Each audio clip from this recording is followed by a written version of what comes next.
Okay, the dog teams. Dog teams are dog teams. Called dog teams. Let me change these. The dog teams comprises of three types of three types of students with distinct roles. So one of them, the first one, which is D, is the person called doer. This is the person called doer. This is the person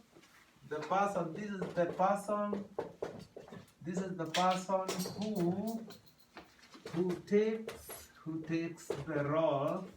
This is the person who takes the role of a caregiver.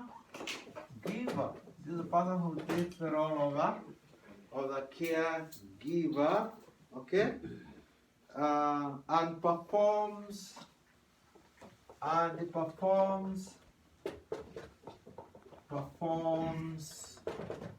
the task. Okay, so that is the doer. And then we have O. What does O stands for? O stands for observer. O stands for observer. An observer is the person who observes. The person who observes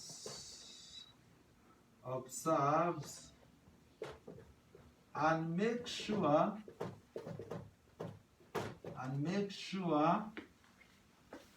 the task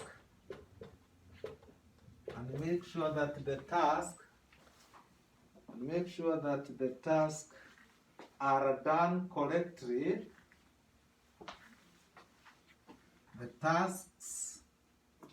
Make sure the tasks are done correctly, and gives feedback. And gives what? The feedback. Who can be this kind of a person? Can be a supervisor, isn't it? Yes. Yeah? This is the person who is having is the one who is checking, isn't it? It's not just the issue of doing things. There's somebody who is checking. Are you completing the task the right way? You can give somebody a shower, but you're not giving the person shower. What is entails giving somebody a shower? Making sure that you also brush their teeth during shower time, isn't it? Mm-hmm. But if you give someone a shower and you don't brush their teeth, have you completed the task properly? Mm-hmm. So the work of the observer is the one who observes and makes sure that the tasks are done correctly and gives the feedback how the task was done. And we have said that could be Supervisor. Yeah, could be a supervisor. So the other person is the C. And this is what we are calling the dog teams or the DOC teams. This is the client. This is the client. The person receiving care. Sometimes it's called consumer, isn't it? Mm-hmm. But the popular term is a resident, isn't it? So that is the team. That team has not only even the observer can be a supervisor, it can be also the provider, isn't it? Yeah. So usually when you're employed, the provider or the owner is the person to walk you through how the job is done. You get you to know about the environment of the house, isn't it? Yeah? The clients, you introduce you to the clients, he also explains to you and give you the job policy, descriptions, the job expectations. Don't just report to work and you don't ask, what is my expectation? What do you expect from me? What are my roles? If my role is to move this cup from point A to B, it doesn't matter how many times I'll be moving. I'll be waking up and I know my job is to move my cup from point A to point B. And when things change, even at job place, there is always a certain in the job policy, that's what we call the job policy review. Maybe when you started the job was not as much as it is, isn't it? Because you cannot just go you do the first week, the third week, and then the fourth week you tell the employer you have to increase the salary. Can't you see? The job has become too much, isn't it? Get a clear picture of how jobs look like. What is the length of the period when you sit down and do a job review? Maybe if I'm employing you in my adult family home, I'll sit with my caregiver who I have employed, and in my job policy, I've indicated that we'll be doing what we call job review after every 6 months or every 3 months, isn't it? Mm-hmm. We sit down. What has changed? What has increased that was not there? Mm-hmm. Are you getting what I'm saying? Nice. Yeah? And this review, it involves a lot. It doesn't only talk about the reviews of the activities. It also involves. It can be involved the review of the salary, isn't it? Mm-hmm. Isn't it? The review of the salary. So these are some of the things that you need to have a knowledge about as you do this job. Then you don't call your friend and ask him, hey, where you're working, how much are you receiving? And then you start, diverting the pressure to your employer and telling them, if my job policy says that we will sit down again and talk about the job description and job policy again in 3 months, then you cannot come second week and third week and you tell me you have changed your mind, isn't it? So this team the DOC team has to work together, isn't it? Communication, tasks that need to be completed. The client is involved to make sure that you give the client the proper care. Any questions so far? Huh? Yeah?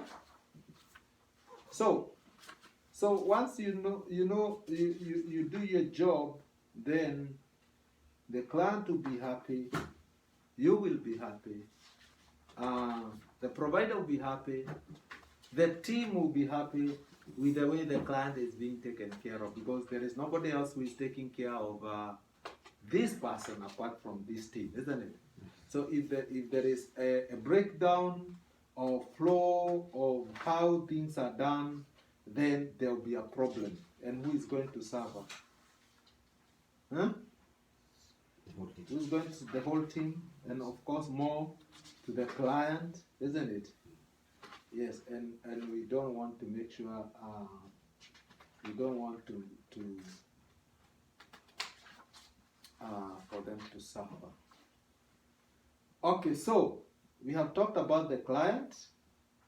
We have talked about hand washing. So what you need to remember in that module that we have learned, there are several things that you need to remember. One is reporting. Reporting, isn't it? One word to remember is reporting. And I've said that you are a mandatory. I've said you are a mandatory what? Reporting. Yeah, I've said you are a mandatory reporter. That is number one. Number two, something to remember is beware or be careful. We say safety first. Safety first. When you're helping the client, make sure the wheelchair, the brakes are on. Make sure the bed brakes are on, isn't it? Yeah, to avoid falls or the client falling. Another word to remember is to common diseases section. Why is the client there? Common diseases. Common diseases section, meaning you have to identify why the client or the resident. What is the problem? Why is the client there? Maybe the client has a high blood pressure, isn't it? You have to keep it in check, isn't it? Maybe the client has diabetes, isn't it? You have to identify. How will you help me if you don't know why am I there, isn't it? Yeah? Isn't it? Yes. Maybe a client has dementia. Yeah? Isn't it? Dementia. Maybe a client has developmental disability. Disability. You have to know.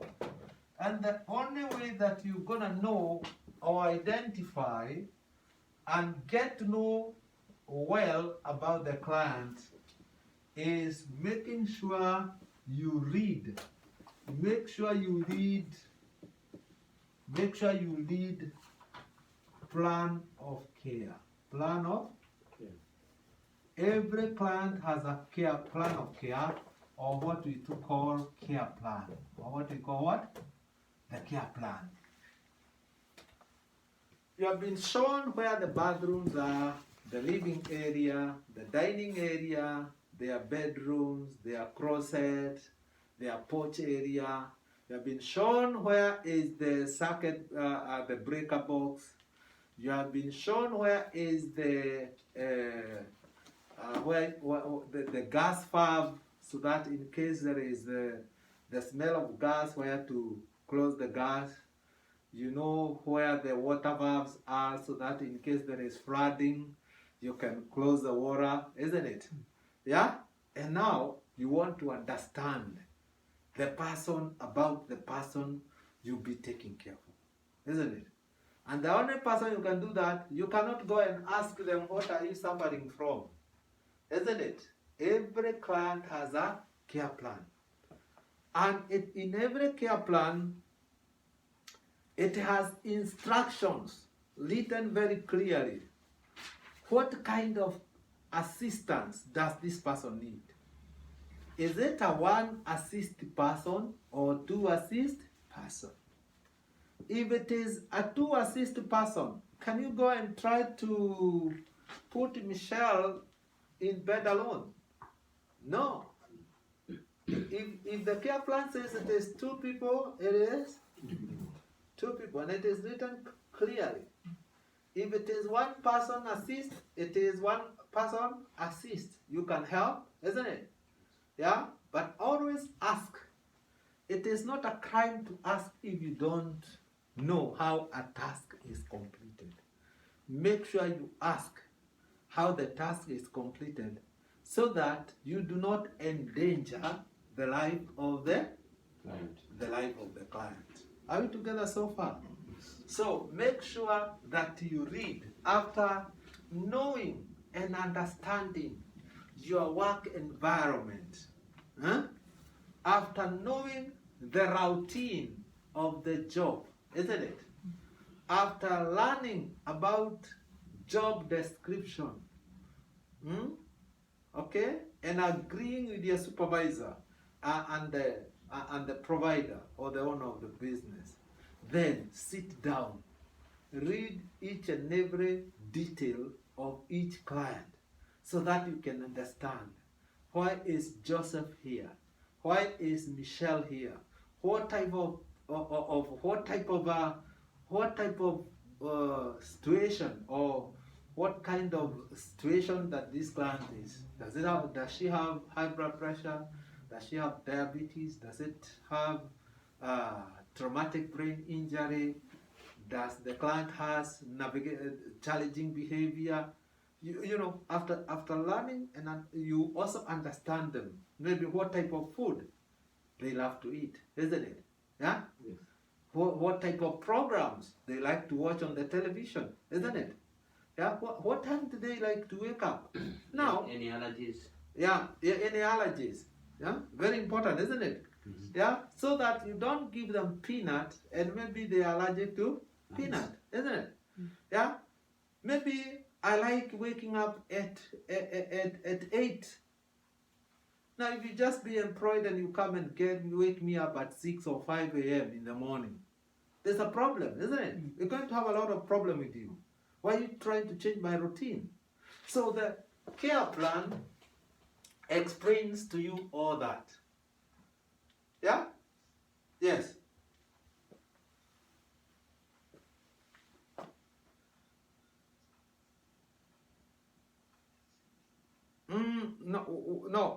No, those are different. When we talk about the care plan, before we come to medication, treatment plan, there is section for medication, and there is the care plan.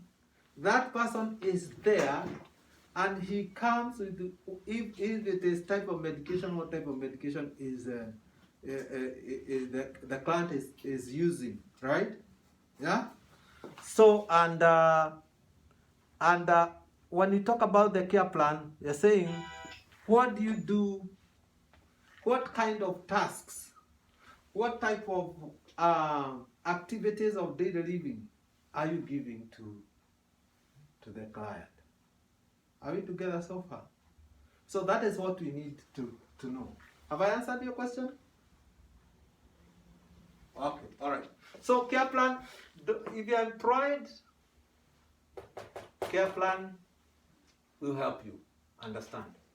And I know sometimes the provider or the supervisor delegates to experienced caregivers in the facility to show you how the job is done, which is important, but also read the care plan because it will give you every detail what you need to know to help, to help the client.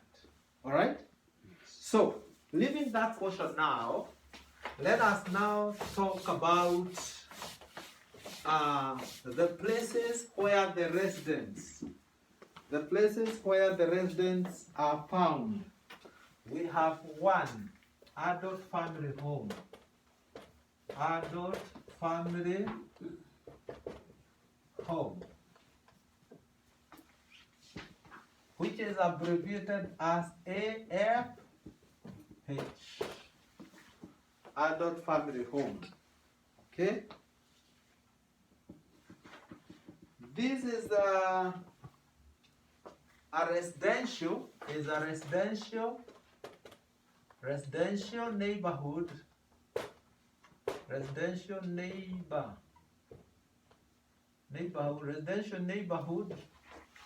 licensed to, it is licensed to care. It is licensed to care for 2 to 6 residents. Other family homes, they are very popular. Okay. Then we have another place called boarding home. We have another place called boarding home. A boarding home is larger residential facility, larger residential facilities, larger residential facility,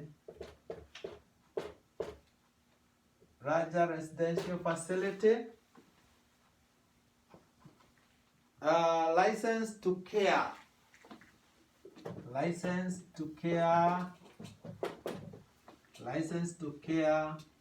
for 7 or more people. 7 or more people. That is boarding home. Okay, I've talked about care plan, don't forget. Care plan, I've talked about the care plan. And I've said that care plan is a written plan,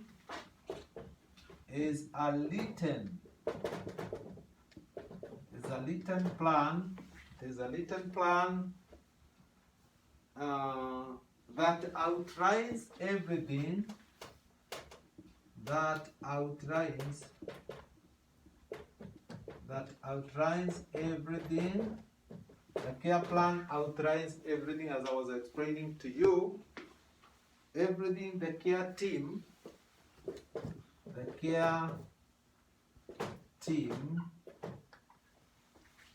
is to do to the client.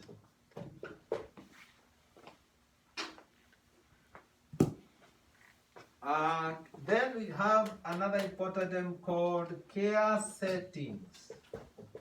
And care setting is where the client lives. And I've told you about other family homes, boarding home, assisted living, you know. So yeah, so in home. Okay, and we have also talked about the care team. Yeah, the care team. I've talked about the care team. The care team is everyone who provides care. Everyone who provides care and services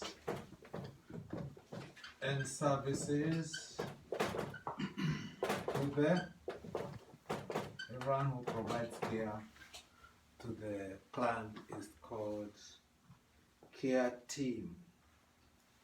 So we're gonna take a break from there and we'll continue from there.